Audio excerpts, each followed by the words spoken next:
I am the vicious villain in a redemption story, less than 30 years old. Yet I have already done every bad deed imaginable, and made countless enemies. However, unlike in the original story, not only did I not bully the male and female leads, I even became a simp for the female lead, Willow, because of that. Not only did I work hard doing dirty work for the Liu family during the day, but at night I also worked hard serving Willow Liu. What I never expected, however, was that after the male lead, Makoto, returned to the country, Willow suddenly began keeping her distance from me. Maybe it's true that villains eventually get what's coming to them. A week ago, I was diagnosed with a terminal illness. Only then did the system finally show up. At first I thought it could save my life, help me smash those scumbags and turn my life around. But instead it cleared its throat and said, "You have to die at the female lead's hands in order to completely leave this world." I was speechless. Chapter 1. By the time the system found me, the story was already nearing its end. It said, "You are the vicious villain." I lit a cigarette and sat on the balcony, thinking, not even 30 years old, yet I've done every terrible thing imaginable, and made enemies everywhere. I slowly exhaled a puff of smoke, lowered my eyes, and curled my lips. As for the title, Vicious Villain, me, George, I deserve it completely. The system sounded a little guilty as it continued. Although I came late, by sheer coincidence, you still created quite a few obstacles between Willow and Makoto. I froze for a moment, then burst out laughing. Willow, the female lead, Makoto, the male lead, and me, the villain. But instead of bullying and humiliating the male lead, I clung desperately to the female lead. The smoke stung my eyes. I flicked the ash from my cigarette and asked, "They're about to get married. What do you still need me for? I don't have many days left anyway." Maybe villains really do get what they deserve. I only got the medical report a week ago. A terminal illness. Late stage of the late stage. The doctor's exact words were that treatment would have little meaning. The system paused before saying, "Your ending was predetermined long ago, but only by dying at Willow's hands can you completely leave this world." Die at Willow's hands. I savored those words and laughed until I choked. My voice turned hoarse for no reason. "There's nothing difficult about that," I said. "Willow hates me to death." Chapter 2. I was called a bastard ever since I was a child, because I didn't have a father, and my mother was beautiful. People said all kinds of things. Every time I heard it once, I fought once. Bruises on my face every few days, that was nothing. The hard part was that my mom's salary wasn't enough to cover the medical bills, so she would cry and beg me, telling me to endure it. "If you can just get into a good school somewhere else, things will be better." So I listened to her. I studied hard and got into the best high school in the province. The outside world really was different. That's where I got to meet someone like Willow, bright and dazzling, gentle and kind, like a sacred white moon hanging in the sky. On my 17th birthday, I made a wish. I wanted to keep walking forward until I reached a place where the moonlight could shine on me too. Less than a year later, a subtle understanding began to grow between us. At least, that's what I believed. I was almost an adult. My mom said she would come to the provincial capital to celebrate my birthday with me. After hanging up the phone, I began to look forward to it. I wondered what flavor the cake would be. Late at night, I finally received a call, but the one speaking wasn't her. It was the police. They said my mother had been hit by someone street racing. She died on the spot. I spent my 18th birthday in the morgue. The cake mixed with blood looked like my mother's blurred face. When I tasted it, it was bitter. Bitter in my heart. Bitter in my stomach. No matter what, I couldn't swallow it. Something cold spread across my face, but the hand covering my eyes was warm. She said, "George, I made a wish for you." I asked blankly, "What wish?"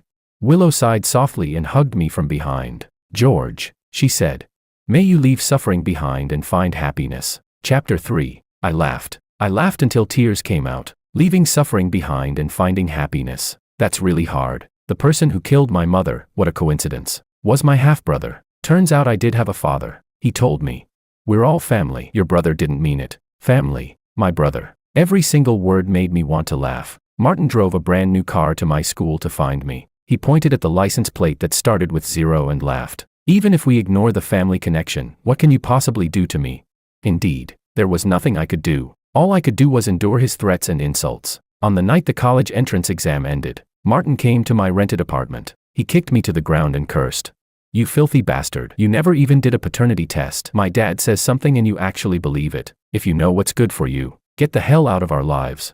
I stared at the ceiling. It just felt ridiculous. "So what else am I supposed to do if I don't believe him?" I said. I watched him rage in fury. Watched him smash my mother's memorial photo. Watched him grab my collar and haul me up. Then he took a deep breath. His fist slammed into my face. My knife plunged into his heart. The sharp ringing of a phone kept echoing. The door of the rented apartment was pushed open. The foul-smelling blood crawled over my body like a crimson venomous snake. I laughed softly, numbly pressing down on that filthy, lifeless thing. I pulled out the dagger and raised it again. But no matter what, I couldn't bring myself to stab a second time. Willow. Spotless, untouchable Willow. She hugged me, covered in blood and filth. She took me home and told me to shower. She leaned beside me as I rambled endlessly. I asked her, "Will you come visit me in prison?" She smiled gently and shook her head. "No," she said.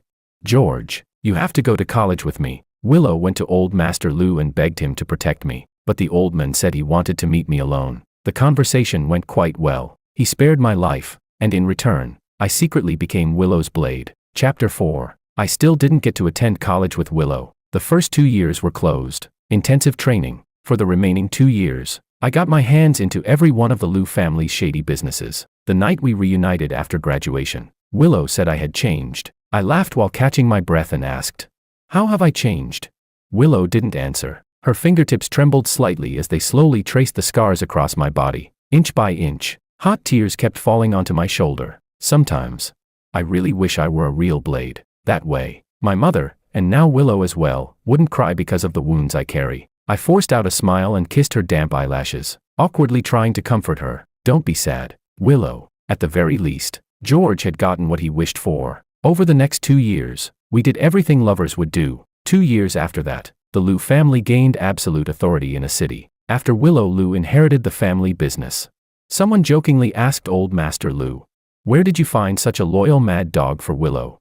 The old man simply smiled and said, "Willow once did him a great favor." That was true. I kept reminding myself of that favor, replaying it again and again in my mind, just to offset Willow's growing coldness. Chapter 5. I can't remember exactly when Willow started distancing herself from me, but looking back, it probably had something to do with her childhood friend who returned after finishing his studies abroad. My assistant, Alicia, reminded me that kind of person was called a crush. Oh, so the woman I had a crush on, had a crush of her own. Then what about me? I grabbed her shoulders and asked. She looked at me, her expression distant, and asked in return, "What exactly is the relationship between you and me?" "What relationship?" I repeated those words in my mind. Gradually, I began to laugh, laughing until my chest hurt. Right. On the surface, I was her assistant. Privately, we had never defined our relationship. I shook my head with a bitter smile and spoke with difficulty. "If we really have to define it, I'm nothing more than a tool for you, right?" Willow frowned but said nothing. I grabbed her wrist, forced a kiss onto her lips, and said through clenched teeth, "Willow, I'm the kind of person who always takes revenge. There's no way I'm letting this go." From then on, Willow stopped seeing me. It didn't matter. I made sure to disrupt every meeting she had with Makoto. The way Willow looked at me gradually changed, from indifference to disgust. One day, Makoto was kidnapped, and Willow rushed to deliver the ransom. But the kidnapper's real target was her. When the gun was pointed at Willow, I instinctively threw myself forward to shield her. The moment I fell to the ground with her in my arms, the kidnapper fired a second shot. The bullet hit my right leg. After the danger passed, Willow's hands were still trembling as she held my head. Then someone called her name. Willow immediately snapped out of it, pushed me away, and hurried over to help that person up. When Willow walked past me with Makoto on her arm, I was still lying on the ground. For a moment, I couldn't even tell where the pain was coming from. Looking at her back as she left, I called out stubbornly,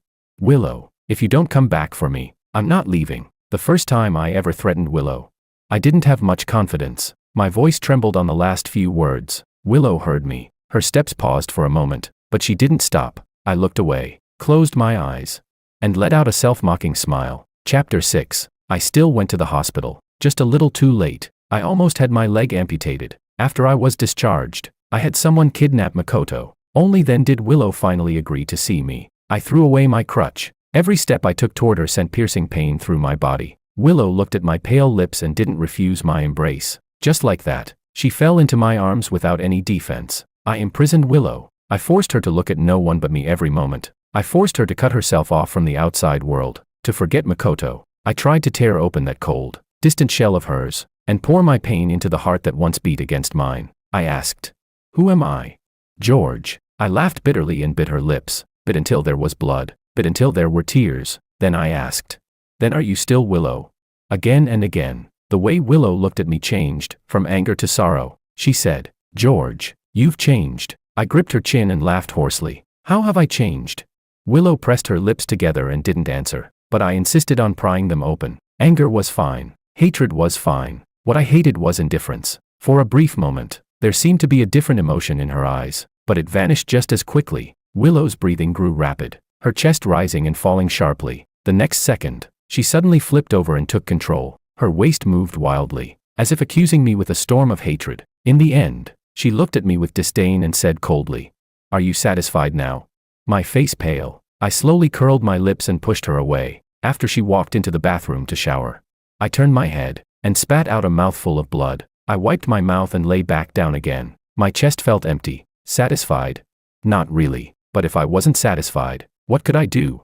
I raised my hand and covered the glaring light. George's days were almost over. Chapter 7. Looking back on the life of this vicious villain of mine, took only 3 cigarettes. I played with the lighter in my hand and suddenly remembered that fleeting look in Willow's eyes. So I asked, "Tell me, did Willow fall in love with Makoto because the plot forced her to, or was it her own choice?" The system was silent for 2 seconds before answering.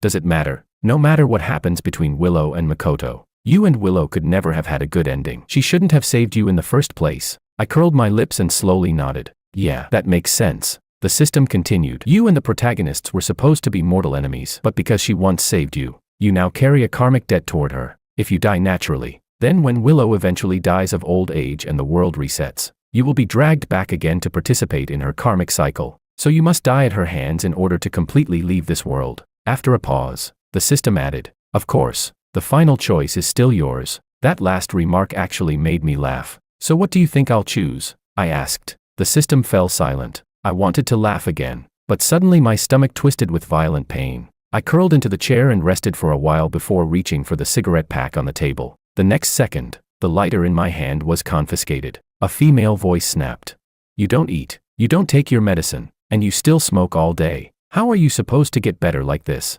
I slowly turned around and saw Alicia looking like she was about to cry from anger. No, she was already crying, wiping her tears with her sleeve. I sighed helplessly, pushed myself up with the armrest, and handed her a few tissues. "Did you finish what I asked you to do?" I asked. Alicia blew her nose and replied in a muffled voice, "Yeah, just like you instructed. All the work has been handed over, but your resignation letter." "Miss Liu, Willow, she refused to approve it." I raised an eyebrow. "Her reason?" On the letter I had only written one sentence. "I want to go out and travel for a while." Alicia frowned. "Willow said she'll give you a nominal position, with the same pay and benefits, and it won't interfere with your travels." I nodded thoughtfully and held out my hand to her. "Give me the lighter back." Alicia immediately hid her hands behind her back and glared. I chuckled, sitting back down in the chair, cigarette between my fingers. I tilted my head slightly and looked at her. The girl held out for a while, but in the end she was still a little afraid of me. Reluctantly, she placed the lighter back in my hand. I closed my fingers around it. With a flick of my wrist, the cigarette in my mouth disappeared. In the blink of an eye, the cigarette pack on the table disappeared too. Alicia grabbed them and ran. She shouted, "I brought you food, remember to eat it." I laughed in exasperation, too tired to shout after her. I just called her phone. She answered. "What do you?" I cut her off. "Help me pass a message to Willow." "Okay, what should I say?" I lowered my head, rubbing the engraved words on the lighter. Then I said, "Tell her this. Please personally deliver my transfer notice to my house." Chapter 8. I waited 3 days. Willow finally rang my doorbell. I welcomed her in and invited her to sit. While pouring her some tea, I chatted in a casual tone. "How are the wedding preparations going? Do you need my help?"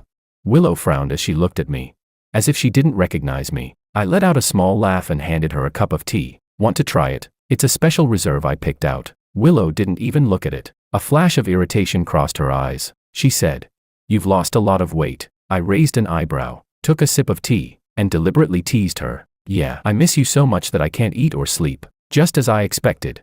Willow's frown relaxed immediately, but her expression quickly turned cold again. She placed the document envelope on the table and turned to leave. I said, "Hey, wait." I stood up and reached out to stop her. Willow lifted her arm and shoved me aside, but now I only have one good leg. So I couldn't resist the push. I staggered back 2 steps and fell to the ground. The noise was quite loud. Willow turned around. She rolled her eyes and said, "You don't actually think I'll still fall for your tricks, do you?" I remained silent for a moment, and then let out a soundless laugh. I didn't even bother getting up. Sitting on the floor was fine too. I spoke slowly. Do you hate me? Willow didn't answer. She turned and walked toward the door. With a dull clatter, a pistol fell at her feet. I said, if you hate me, I'll give you a chance right now. Shoot me and kill me once and for all. After 2 seconds, she turned and looked down at me. Her eyes were filled with nothing but coldness. As if she were looking at a madman. I smiled and continued. If you don't hate me, then do me a favor. I'm sick. The pain is so unbearable that I want to die. Considering that I've been your tool for so many years, could you give me a quick death?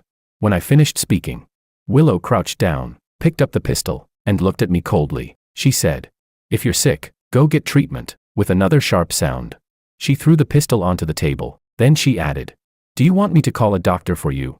After a moment of silence, I curled my lips slightly and waved my hand. I'm already receiving treatment. Get out. Chapter 9. With a soft click, the door closed. I was still sitting on the floor. At the end of my sight was the spot where Willow had been standing. Little by little, it was swallowed by darkness. Night had fallen. Another day of life. I lay flat on my back on the floor and slowly stretched out my hand. For a moment, it felt as if I had touched the 18-year-old Willow. I said, tell me, why did she save me that day? I don't know. Maybe she thought you were pitiful. The system replied after a pause. Well, back then you really did look pitiful. I blinked slowly and said helplessly.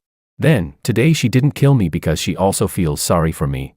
The system remained silent for a long time before speaking. I think she doesn't actually hate you. She just doesn't love you anymore. So she wouldn't do something that would take your life. I sighed and closed my eyes tiredly. Then tell me, what do I need to do to be completely free? After waiting for a long time, the system replied, there is another way. What is it?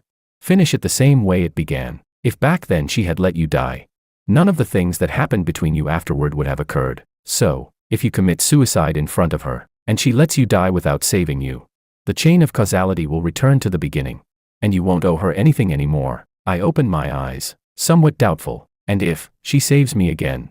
The system fell silent for a moment. Then it said, then make a bet. Chapter 10. Willow arranged a position for me as an honorary director. It's honestly pretty relaxed. I can lie at home and still earn over $1 million a year. But I can't just lie around. Every day I still have to take Leather Jack out for a walk. Let me clarify something first. I'm not crazy. Leather Jack is a Labrador that weighs over 100 pounds. I picked him up on the way back after the first time I finished doing dirty work for the Liu family. The reason I picked him up was simple. He bit onto my pant leg. At the time my hands were covered in blood, so it wasn't convenient to carry him. So I took off the leather jacket I was wearing and wrapped him in it. After I brought him home, he kept dragging that leather jacket over to use as bedding for his nest. It amused me so much that I simply named him Leather Jack. In the blink of an eye, almost 8 years have passed. Leather Jack has entered his old age too. At the beginning of the year, when I celebrated his birthday, I even whispered in his ear, hang in there, Leather Jack, stay with me a little longer. Now it seems I'm the one who'll have to break that promise.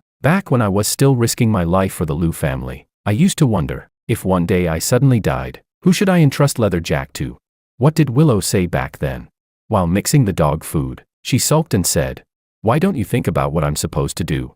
That night, after an intense and satisfying round in bed, Willow lay in my arms and whispered next to my ear. It sounded like both a promise and a vow. She said, if one day you suddenly disappear, I'll find Leather Jack a good home. Then I'll come find you. Thinking about it now, everything that happened feels like a dream. Chapter 11. The painkillers have already stopped working on me. Before I completely lose the ability to look like a normal person, I need to hurry up and make my will. I've already decided where Leather Jack will go. Alicia is a genuinely kind-hearted girl. When the time comes, Leather Jack can take my inheritance to her. She'll definitely spoil him so much he forgets he ever had an owner. There's one more thing. Willow avoids me like I'm the plague now, so I need to think of a good reason to ask her to see me. It would be best if we could sit down and talk properly one more time. But after thinking for a long time, I still couldn't come up with a suitable excuse. Just when I was worrying about it, Alicia rushed into my house excitedly. She said, boss, your birthday is in 2 days. You never celebrate it, but this year we have to.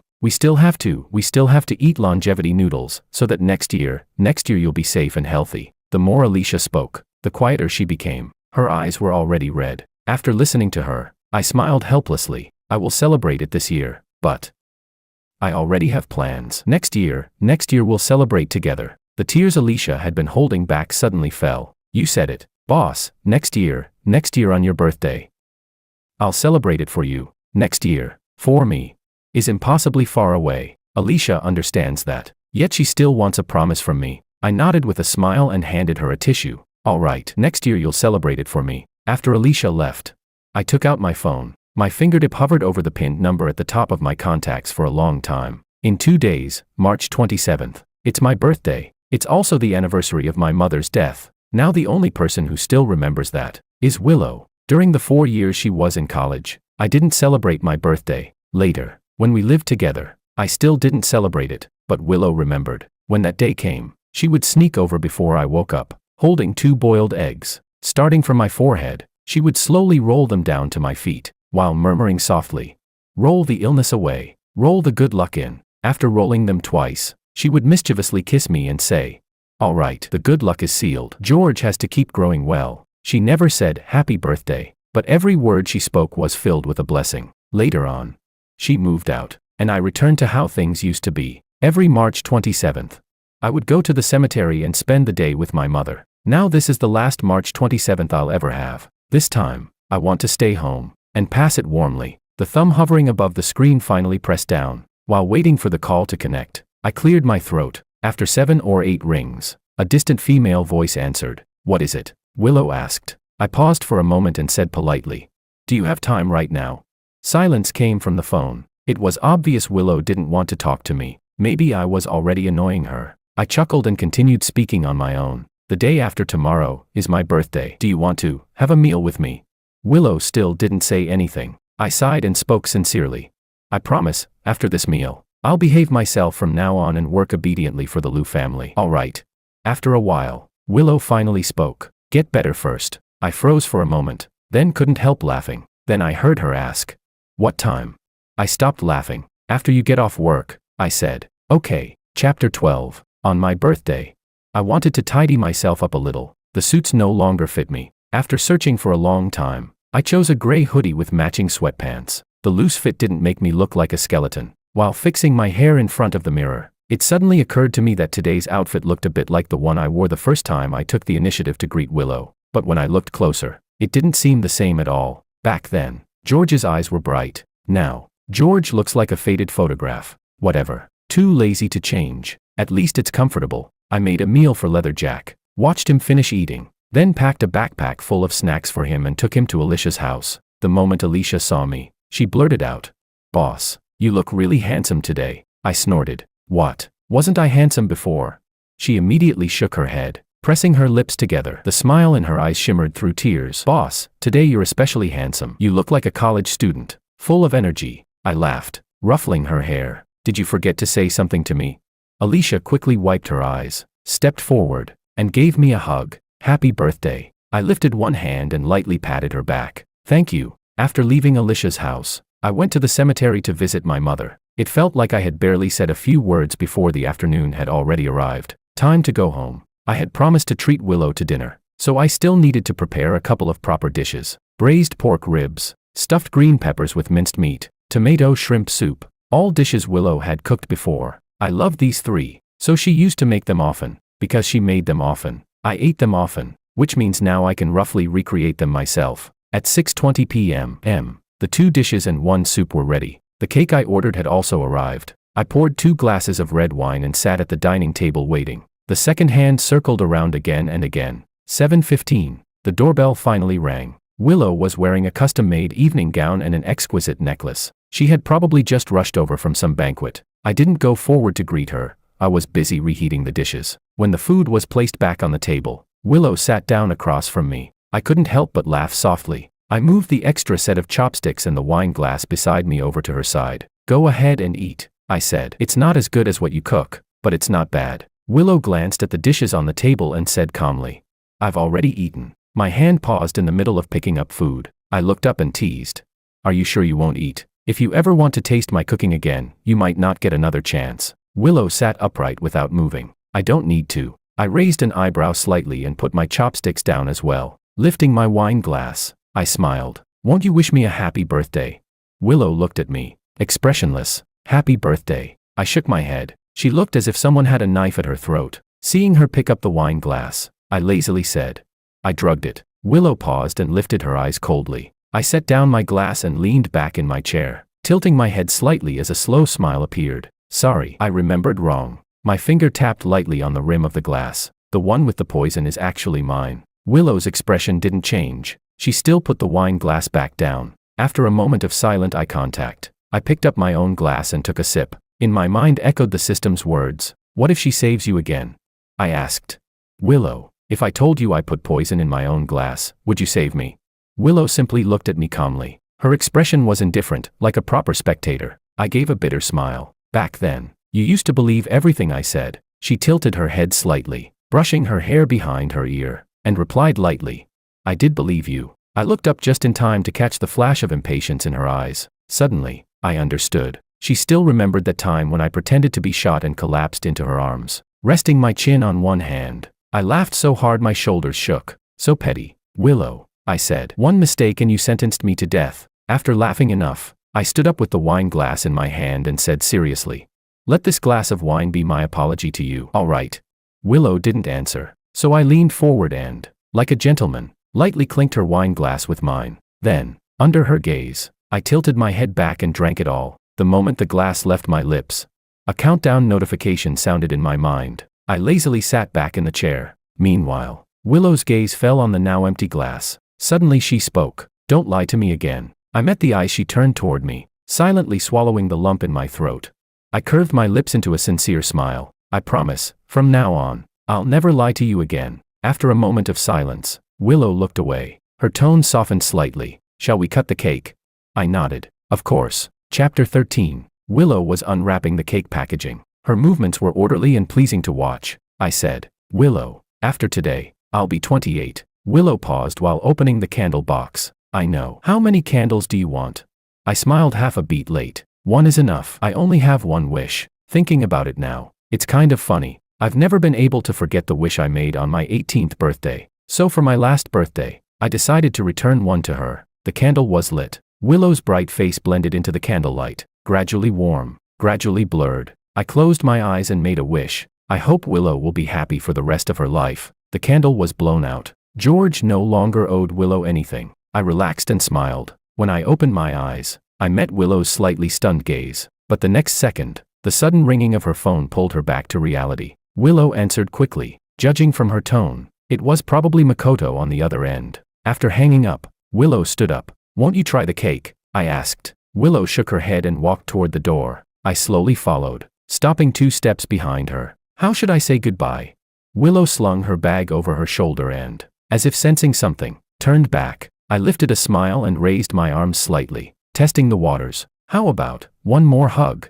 Willow looked at me. After a few seconds, she chose to turn away. I watched her back as my arms slowly fell. It was expected, so I wasn't disappointed, just a little regretful. Willow, I called her name one last time. After a 2-second pause, I said softly, I won't be attending your wedding. Willow paused in her steps. She snorted coldly. Suit yourself. Chapter 14. After closing the door, Willow suddenly found herself unable to move forward. She kept thinking about the smile George gave when he opened his arms before she turned away. What did that smile mean?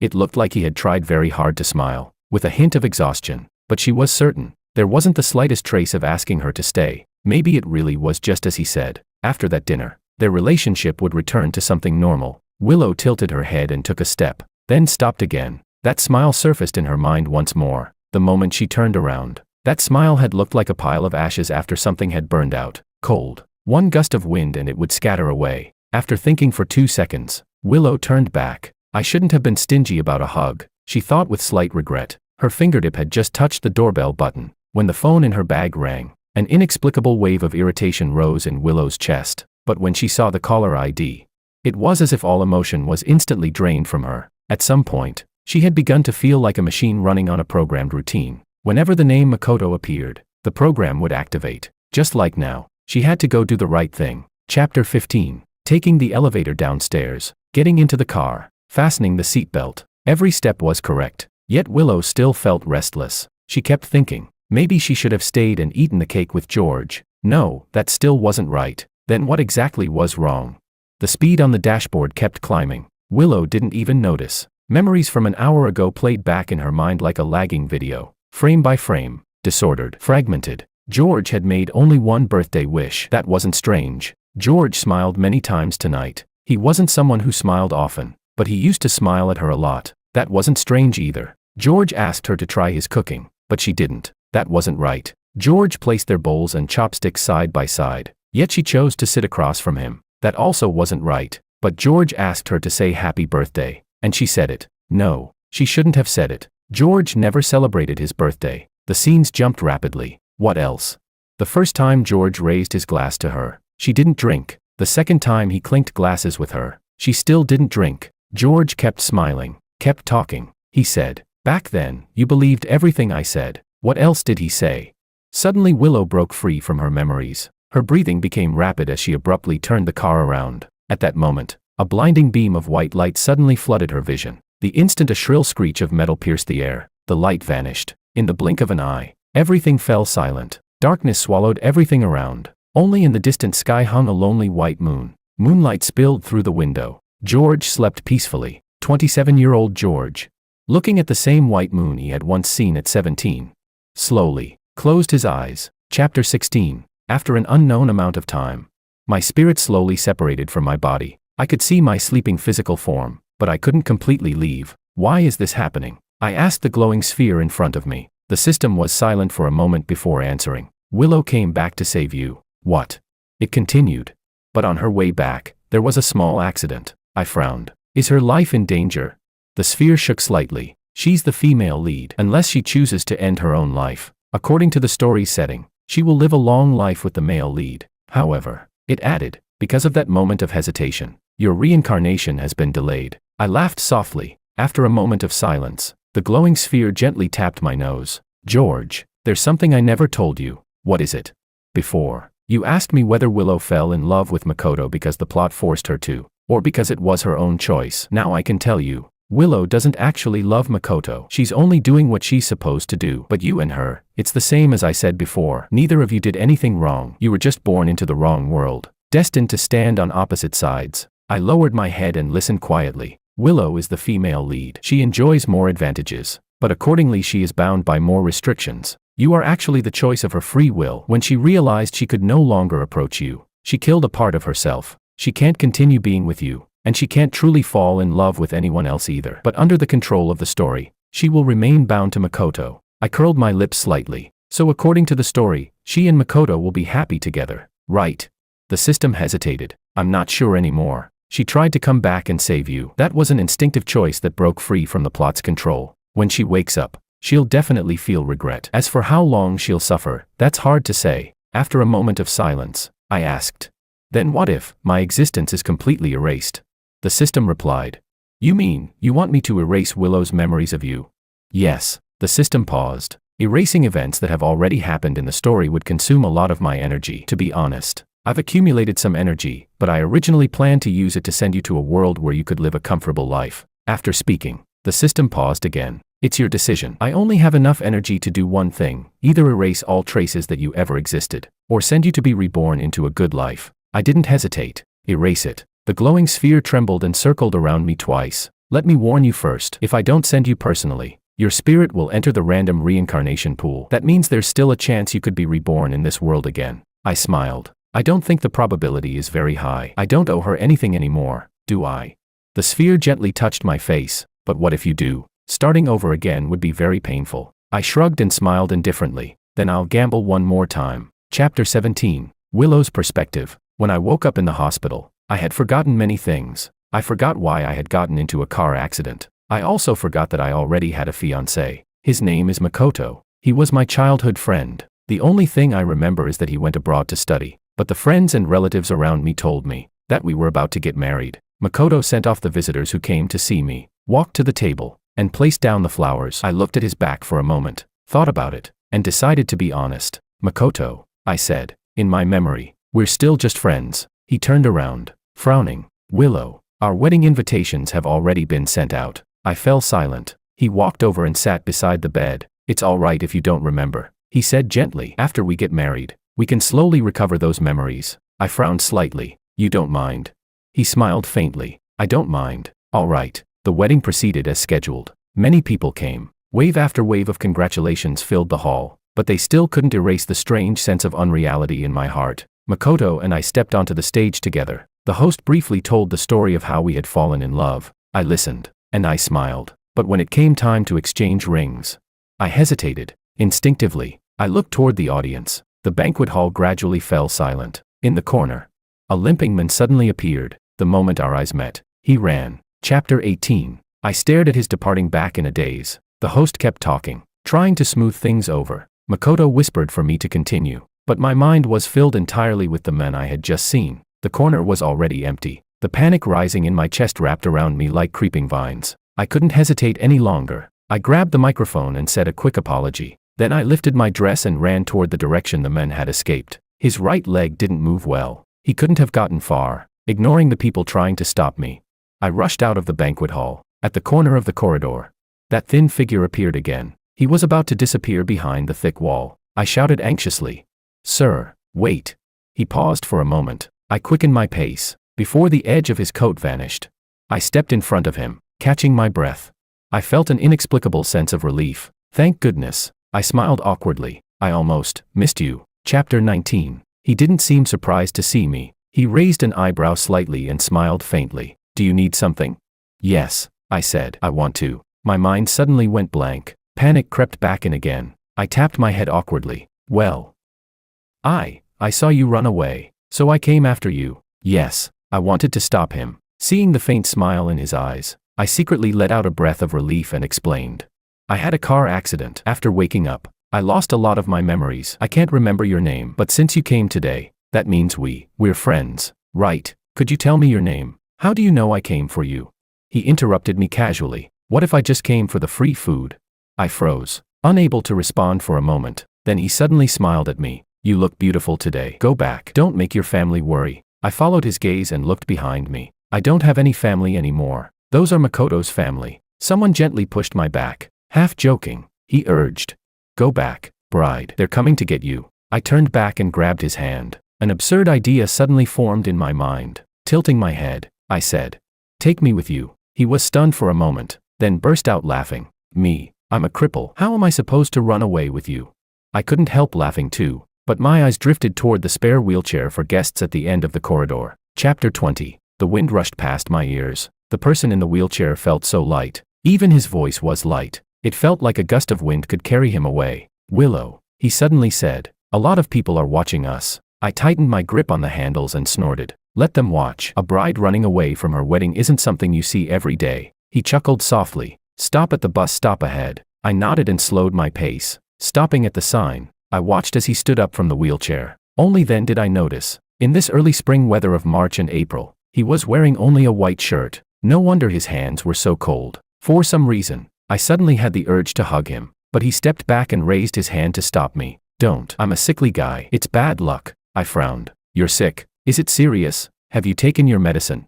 He looked at me with a lazy smile. Don't worry. I'm getting treatment. I let out a breath of relief. Standing in the bus shelter, I cautiously shuffled half a step closer to him. My fingertip accidentally brushed against his hand. It was really cold. I really wanted to hug him. I looked away and edged another small step closer. Before long, a bus pulled up in front of us. Tilting my head, I asked, "You're probably taking this one home, right?"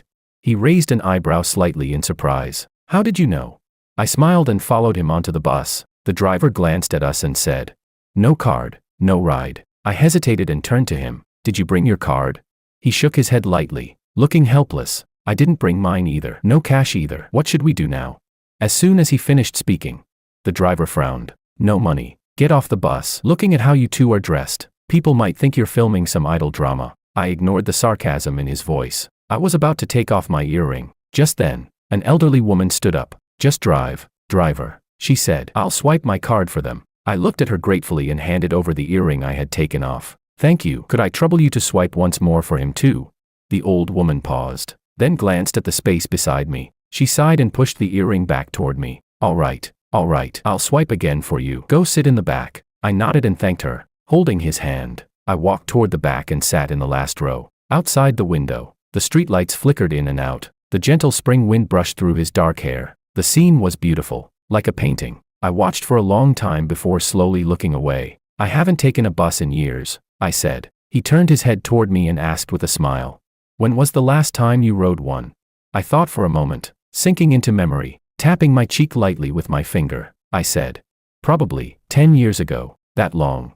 Yeah, I said with a faint smile. I vaguely remember that in my second year of high school, every weekend I would take a taxi to the place where he worked part-time. I'd wait until he finished his shift, and then we'd take the last bus home together. The person beside me chuckled softly. Who was he?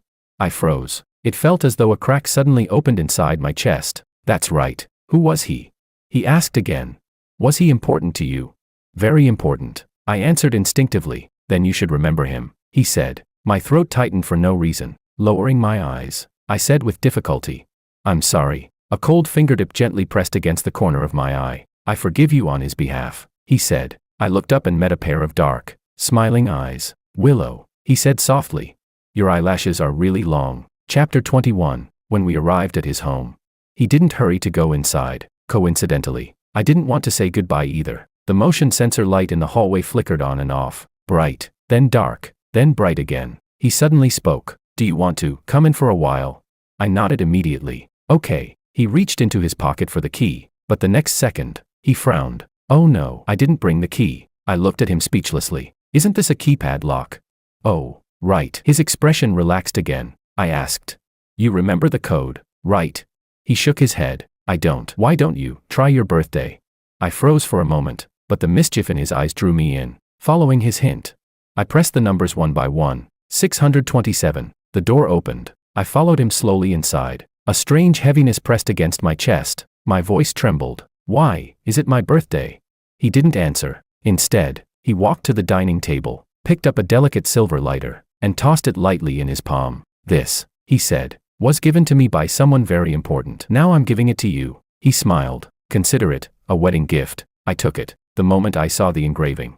My heart suddenly tightened. Watch over George. I had carved those words myself, stroke by stroke. George. His name was George. An indescribable emotion tore through my chest. My mind became a chaotic blur. I couldn't breathe, as if I were drowning. I couldn't clearly see the person in front of me. My voice came out hoarse and trembling. George. Yes. How could I forget you? He smiled. It's all right. Why must we have known each other before, when our hearts already meet today? I looked at his smile and frowned in pain. Is it really all right? Why would it be all right? How could it be all right? George, why are you giving this back to me? He smiled and said, because I'm leaving. My heart trembled. I opened my mouth, but no sound came out. In panic, I reached out and hugged him tightly, pleading. George, George, George. Someone was pulling at my arm, tearing at me desperately. Many voices were speaking at once, loud and chaotic. I held onto him tightly, collapsing to my knees. He said, go home. Your family is here to take you. I shook my head in resistance, my voice hoarse with desperation. But I don't have a family. George. I don't have a family anymore. I only want you. Someone pried at my hands. Someone covered my eyes. Some people shouted. Some people questioned. But no one answered me. Where had George gone? Chapter 22. I was sent to the hospital. They said I was sick, that I had to take medicine, that I needed treatment. But I knew clearly that I wasn't sick. I just wanted to find George. I asked a lot of people, doctors, nurses, my friends. Even Alicia. All of them said, I don't know George. How could that be? I asked back with a bitter smile. Again and again. They thought my illness had grown worse. They wanted to lock me up, inject me, hypnotize me, and force me to forget George. So I ran away. I hid inside that house. During the day, I still went out to look for him. At night, I would return home and waiting for him to come back home. Day after day, year after year. One day I returned home through wind and snow. Facing the mirror, I brushed the snow from the tips of my hair, only to discover that the frostbite at my temples could not be wiped away. I looked at myself in the mirror and let out a self-mocking laugh. It had only been 3 years. I would not give up. If he didn't exist in this world, then I would go to another world. Finally, that force controlling me appeared again. I placed sleeping pills into my mouth one by one and asked, where did George go? After waiting for a moment, it answered, George is dead. I chuckled softly and said, why erase his existence?